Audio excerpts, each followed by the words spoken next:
En 2019, 50% des Français passaient en moyenne 2 à 4 heures devant un écran. Pour 16% d'entre eux, c'est plus de 8 heures par jour.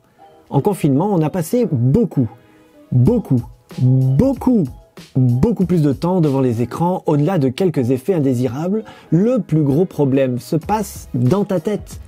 Tu es bombardé d'images, de sons et d'annonces de toutes sortes. Si, je vous assure, ça guérit du Covid-19, du Covid-20, 21, 22. Vu comme ça, pas facile de repérer le vrai du faux. C'est ce qu'on appelle les fake news, qu'on a essayé de traduire en français par infox. Les fake news se répandent beaucoup plus vite que le coronavirus ou n'importe quel microbe et elles sont plus dangereuses que la prise de poids ou les yeux rouges. Ces informations te donnent l'impression que tu es pris dans un complot mondial au milieu duquel tu es instrumentalisé. On va tous mourir!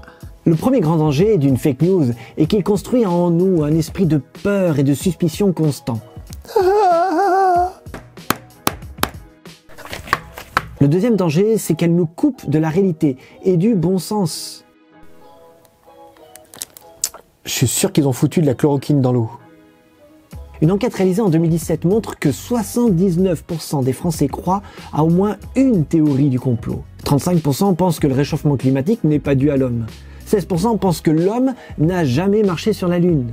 Et mon préféré, 9% pensent que la Terre est plate. De toute façon, c'est prouvé qu'on n'a jamais été dans l'espace et que la Terre est plate. Tu connais Forrest Gump?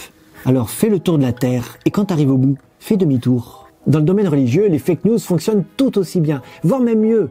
Car par définition, elles font appel à des choses mystérieuses puisqu'on touche à la foi. Tout le monde le sait, la religion n'apporte que la guerre et les conflits.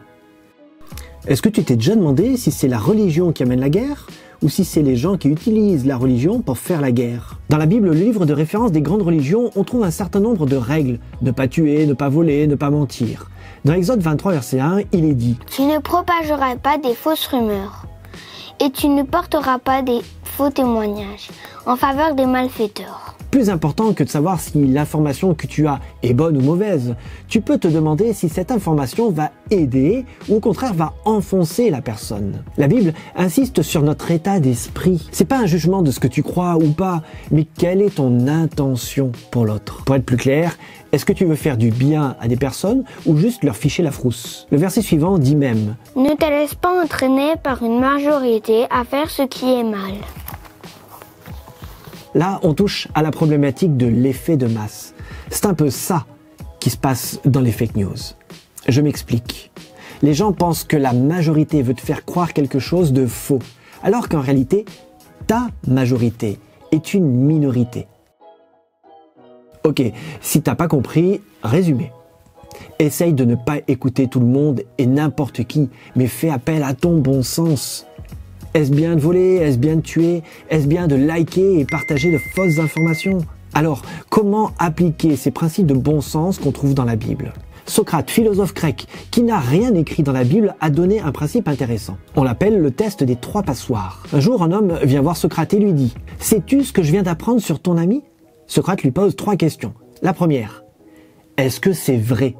Est-ce que tu as vérifié ton information? Il existe de très bons sites comme Moxbuster pour vérifier qu'il s'agit d'une fake news. De toute façon, si c'est un site pour vérifier les fake news, c'est sûr, ils l'ont trafiqué. Et si tu retournais tailler des silex? Deuxième question, est-ce que c'est bon? Est-ce que l'information me fait du bien ou elle me fait peur, me met dans un état d'angoisse qui me paralyse et même m'empêche d'exercer mon bon sens? Il paraît que retenir sa respiration pendant 10 secondes permet de savoir si on est infecté par le Covid-19. Je vais mourir! Troisième question, est-ce que c'est utile? Finalement, ça change quoi dans ta vie? Grâce aux fake news, j'ai appris qu'on pouvait être dirigeant d'une superpuissance et avoir la clairvoyance d'une top. En résumé, les fake news détruisent beaucoup plus qu'elles ne t'apportent. Alors, comme le dit l'apôtre Paul aux habitants de la ville de Colosse, que ta parole soit toujours agréable et pertinente. Après, si on te dit que c'est mieux de s'éloigner des porteurs de fake news, ben c'est pas faux. Si tu veux lutter contre les fake news, like, abonne-toi et active la petite cloche de notification.